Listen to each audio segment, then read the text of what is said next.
ma'am. My name is Dieter Halapa. Nag-survey lang kami about sa interview para sa mga documents po. Hihingi lang po kami ng konting guide or tips para malaman namin kung paano i-process yung mga documents. What's your name po, ma'am? Elaine Lanes. Elaine Lanes. Possible questions po natin is, ano-ano po ba yung brief explanation of its documents, its purpose? Anong klaseng document ang tinatanong mo? Sa barangay clearance po. Ang barangay clearance, makukuha mo yan sa mismong barangay hall. Yan ay kinukuha kapag halimbawa, kailangan mo mag-apply ng trabaho o iba pang mga purposes. Ang barangay clearance, yan ang magpapatunay na ikaw ay belong sa isang community. Yan din ang proof of residency mo. Diyan din malalaman kung ikaw ay walang kahit na anong pending na cases na barangay related sa mga kapitbahay o kung mga sa taong nakapaligid sa'yo. Sa number 2 po, pwede po ba kami humingi ng tips? Tips para sa pagkuha ng barangay clearance. Simple lang naman. Magdadala ka lang ng kahit na anong valid ID. Dadalhin mo doon, pupunta ka sa barangay hall, magsasabi ka lang doon na kukuha ka ng barangay clearance. And then, yung clerk doon na mag-a-assist sa'yo, kukunin yung pangalan mo, kung ano yung address mo, kung saan ka nakatira. Ganun lang. Tapos mag-i-issue sila, papipirmahan sa barangay. Pag nakita naman nila na wala kang kahit na anong pending case sa barangay, doon ka na makakakuha ng barangay clearance. Pangatlong tanong po natin, what is the common mistake sa mga taong kumukuha ng barangay clearance? Yung iba kasi kumukuha ng barangay clearance kahit na hindi sila doon nakatira sa lugar na yon. Kunwari, taga-probinsya ka, bagong dating ka dito sa barangay na to. Pumunta ka doon para kumuha ng barangay clearance. Pero, hindi ka pa registered voter doon sa vicinity na yon. So, hindi ka sa kanila makakakuha talaga ng barangay clearance. Ang pwede lang nilang i-issue sa'yo ay barangay certification na katunayan na pansamantala kang nakatira doon sa lugar na yon. Ang barangay clearance kasi, kailangan yan, mapapatunayan mo na at least 6 months ka na nakatira sa lugar na yan para mabigyan kanila talaga ng clearance kung meron kang mga pending case dun sa loob ng buong barangay na yan. Sa pang-apat naman po yung testimonial po natin or success story po ng isang tao kung gaano po ka-secured yung documents na pang-a-apply sa mga trabaho. Ay, syempre, ano yan? Ang barangay clearance, isa lang yan sa mga documents na kailangan mong i-present. Pero, marami pang mga documents na kakailanganin mo kung ikaw ay mag-a-apply ng trabaho.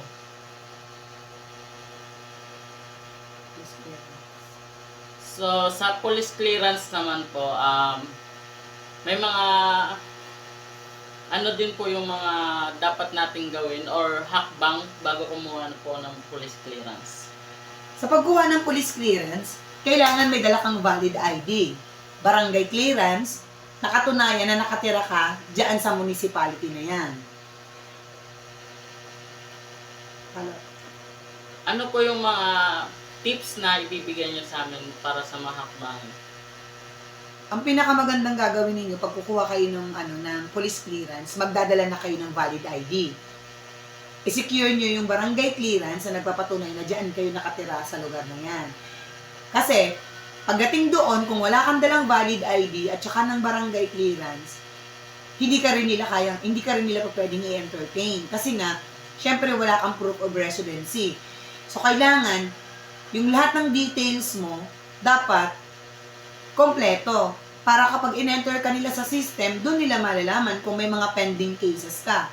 Kasi ang purpose, kung bakit tayo kumukuha ng police clearance, is para magkaroon tayo ng pinanghahawakan na tayo ay walang mga pending cases.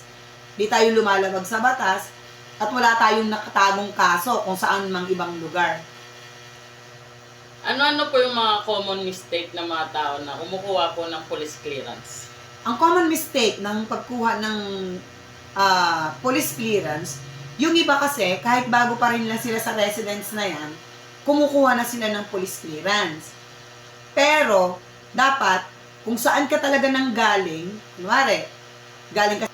What is the common mistake na mga taong nag-a-apply or kukuha ng police clearance?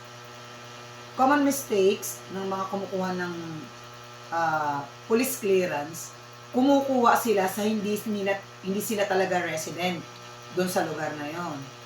So, dapat, kung saan ka resident, doon ka dapat kukuha ng police clearance. Kasi, doon malalaman kung meron kang mga pending cases doon sa lugar na yan. Pero, case-to-case basis. Kasi, minsan, kung saan ka nakatira, at saan ka nag-apply ng trabaho, kunwari, nasa Dasmariñas, Cavite ka nag-apply ng trabaho. Tapos, taga-Imus, Cavite ka. Ang mangyayari, kumukuha ka ng police clearance dito sa Dasmariñas. Pero wala ka namang record na kahit na ano dito sa Dasmariñas. So, paano mo makiklear yung name mo na hindi ka naman talaga residence dito? Dapat, kukuha ka sa Imus, Cavite. Kasi doon ka talaga nakatira. Doon malalaman kung may mga pending cases ka. Sa pangapat po natin na tanong, sa testimonial po or sa individual na successful, na secured, or gaano siya ka-importante kapag nag-a-apply tayo ng trabaho? Importante siya sa pag-a-apply ng trabaho kasi doon malalaman ng company kung ikaw ay may mga nakatagong kaso, kung ikaw ba ay law-abiding citizen. Kasi kung walang police clearance, malay mo, isa ka palang kriminal na nagtatago lang sa ibang lugar. So, ang police clearance napaka-importante. Kasi that way, malalaman nila na ikaw ay law-abiding citizen. Sa pagkuha naman po tayo ng NBI clearance, so ano naman po yung mga brief explanation or documents or ano yung mga purpose niya? NBI clearance, ang purpose niya is para sa pangbuong Pilipinas na. Ang pagkakaiba niya kasi sa police clearance, ang police clearance, ini-issue lang siya around the vicinity kung saan ka nakatira. So, limited lang yung parang access para malaman kung ikaw ba ay walang mga pending na mga kaso sa ibang lugar. Unlike sa NBI clearance, buong Pilipinas, madedetect nila. Kasi, pangkalahatan na yun siya. Pag halimbawa, taga Mindanao ka o taga Visayas ka, nagtatago ka dito sa Manila, isa kang kriminal na may mga pending cases doon. Kapag ipasok na sa NBI, kahit kumuha ka ng NBI dito sa Luzon, matitrace nila kung meron kang pending cases. So, ano po yung mga tips nyo para sa amin makukuha pala ng NBI clearance? Magdala ka lang ng valid ID. Ang pagkuha ng NBI clearance, sa ngayon kasi, ang kailangan mo muna, meron kang online appointment. Magpapa-online appointment ka para malaman mo kung kailan ka po pwedeng pumunta doon mismo sa NBI office. Ginagawa nila, babayaran mo na yon para pagpunta mo doon, pipila ka na lang. Tapos, kailangan, pag pumunta ka doon, magdala ka rin ng valid ID mo. At saka siguraduhin mo na wala ka talagang pending cases. Kasi, kapag may mga pending cases ka at na-trace nila yung doon, it will lead to your arrest. Ano po yung mga testimonial niya or secured ba siya para sa trabaho? Siyempre, ayun yung secured talaga na document na mapapatunayan mo sa isang company na isa kang mabuting tao. Kasi, hindi ka naman mabibigyan ng NBI clearance kung meron kang mga pending cases. So, ayan yung pinakamalaking patunay na ikaw ay isang law-abiding citizen. Supported pa ng police clearance and then the barangay clearance. Kapag lahat yan ay nakuha mo yung 3 clearances na yan, ibig sabihin na malinis ang record mo, na wala kang ginawang masama kahit saang lugar ka pumunta. Yun po. Proceed naman po tayo sa last na katanungan po natin, which is yung pagkuha naman po ng medical certificate. Ano po yung purpose niya? Ang medical certificate, nire-require ng lahat ng company yan para masiguro na ikaw ay fit to work. Para makasiguro sila na walang mangyayaring masama sa'yo in time na nasa company ka na at nagtatrabaho. Kasi, syempre, kapag ikaw nag-apply ng trabaho, dapat masisiguro mo din na kaya ng katawan mo yung trabahong pinapasok mo.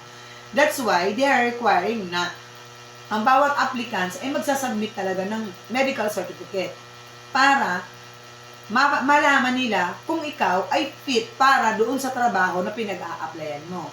Kasi kung halimbawa mapapunta ka sa mabigat na trabaho, kaya ba yan ng katawan mo? Yung medical certificate, yan ang magpapatunay na kaya mo yung trabahong pinapasukan mo. So, ano po yung mga tips nyo sa amin na kung kukuha pa lang kami ng medical? Ang medical certificate, bawat company kasi, meron silang mga diagnostic centers talaga na trusted nila na talagang makakapagbigay sa kanila ng talagang tamang results. So, ang tip para sa pagkuha ng medical certificate, magdadala ka ng valid ID, magdadala ka ng ID picture, and at the same time, siguraduhin mo talaga na healthy ka. Kasi, doon malalaman kung fit ka para sa trabaho na pinapasukan mo. Kasi kapag alam mo sa sarili mo na hindi ka naman doon fit talaga doon sa trabaho na yon, ang medical certificate ang magiging patunay doon sa kalusugan mo. Importante yon kasi para maiwasan ang kahit na anong magiging disgrasya sa loob na ng trabaho. So, ano naman po yung mga common mistake na mga kumukuha po ng medical certificate po natin? Kalimitan kasi, minsan, tayo kasi typically, Pilipino, minsan hindi tayo talaga wala tayong daily na, wala tayong regular na check-up from the doctors. So, tayo minsan, hindi natin alam na may mga diferensya na pala tayo. Kunwari, nag-apply ka sa isang company na ang kailangan ay malinaw ang mata. Tapos, alam mo na yun sa sarili mo na talagang malabo ang mata mo. Doon ka pa rin nag-apply. Siyempre, as expected, kapag halimbawa, malabo ang mata mo, expect mo na makikita nila yun doon sa medical mo, sa medical certificate mo. So, pwede naman siyang i-correct kasi pwede ka naman magpasalamin, pwede ka naman mag-contact lens, ganyan. Pero kapag halimbawa meron ka talagang mga malalalang sakit, kunwari, may tama ka sa baga, ganyan, hindi ka po pwede talagang mag-apply na hindi mo na ipapagamot muna yung sarili mo. Kasi, syempre, prone ka na makahawa ka sa ibang tao. Or prone na mapahamak ka sa trabaho dahil meron kang diferensya sa katawan mo. No. So, ano po yung testimonial niya or gaano siya ka-importante para sa trabaho? Syempre, same thing. Importante yon. Both sa company at saka doon sa employee, doon sa nag-a-apply ng trabaho.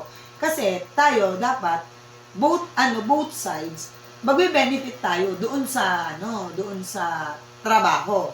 Pati din ang employer natin. Kasi syempre kung ikaw alam mo sa sarili mo na hindi ka talaga fit to work, dapat alam mo yun ng company. Kasi syempre kapag nasa trabaho ka at napahamak ka, responsibility ka ng kumpanya mo. Magiging unfair naman yun sa company kung halimbawa hindi ka magsasambit ng medical certificate tapos may nangyaring masama sa'yo. Pananagutan ka nila. Unfair naman yun sa kanila. Baga. Yun lang po. Maraming salamat po sa mga guide nyo and just sa mga tips nyo para sa amin. Which is para na din po sa akin. Thank you.